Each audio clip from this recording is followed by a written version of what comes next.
деген тема менен таанышабыз.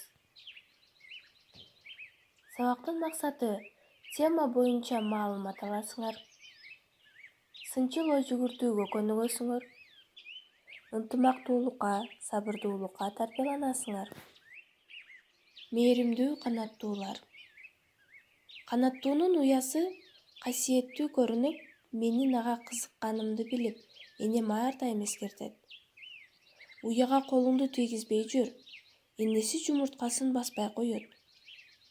Энемдин ушундай кебинен улам, уя мага ого бетер касиеттүү көрүнчү. Бирок аны көрүү оңой эмес эле. Кашаттагы кара чыйырчык уялаган жарга көп барамын. Алар чочубасын деп шыбыш чыгарбай сак басамын. Алыстан туруп, жар боорундагы кол баткыдай оюктарды ичимден санаймын. Себеби ар бир оюк өзүнчө уя. Мына, уялардын бири бүтөлдүбү, же бузулдубу, же чыйырчык таштап кеттиби деген ой келет.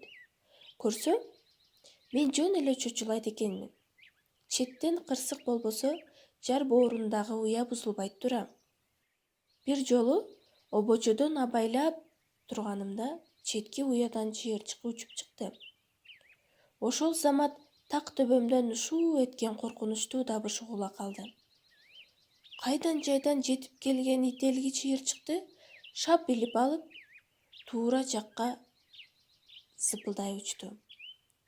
Азыр эле уясынан чыккан чыйырчык тырмактуунун чеңгелинде калды.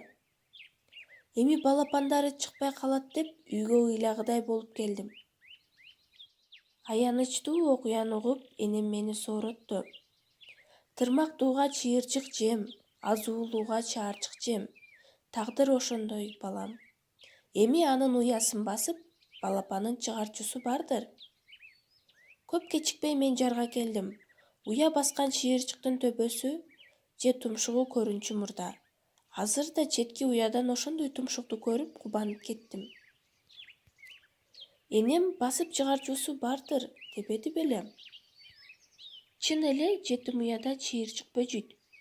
Кантсе да эне чыйырчыктын түгөйү го.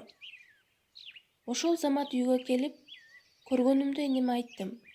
Уяны бөтөн чыйырчык басып калганына энем да кубанды. Ал түгөйү тура. Жалгыз калган кургур жемден куруйт эми. Мен да чыйырчыкка кантип жем берүүнүн аргасын ойлодум. Өз колумдан келер эместей.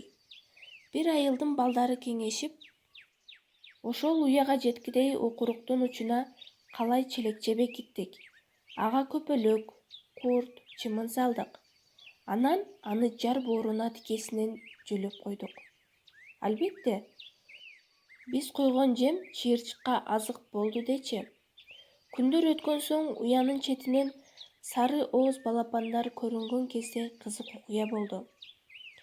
Билбейм, биз койгон жем жетпей жаттыбы, айтор, уядагы чыйырчыкка башкалары жардам этишкени байкалды. Бири кетсе, бири жем тиштеп келип, уядагы сары ооздорго берет. Бул күйүмдүүлүктү укканда чоң кишилер да таң калышты.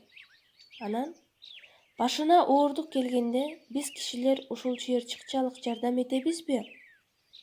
Ар кимибиз өз түйшүгүбүз менен убара болуп, күйүмдүүлүк да эстен чыгат. Эмне, тигил чыйырчыктардын өз түйшүгү жок бекен? Тырмактуулар кол салат ал бечараларга. Оор күндөрү жем табылбай калат. А күйүмдүүлүктү ушул чыйырчыктардан үйрөнсөкчү? Бул бала ушунчалык мээримдүү бала экен. Себеби балапандар жалгыз калды деп ойлонуп жатып, аларды эми ким чоңойтот? Балапандар өздөрү калат деп ойлонду. Биз да ушул балага окшоп күйүмдүү болуп, бири-бирибиз менен ынтымактуу болгонго үйрөнөлү. Үйгө тапшырма балдар. Мээримдүү канаттуулар текстин кайрадан окуп түшүнүп, төмөндөгү берилген суроолорго жооп бересиңер.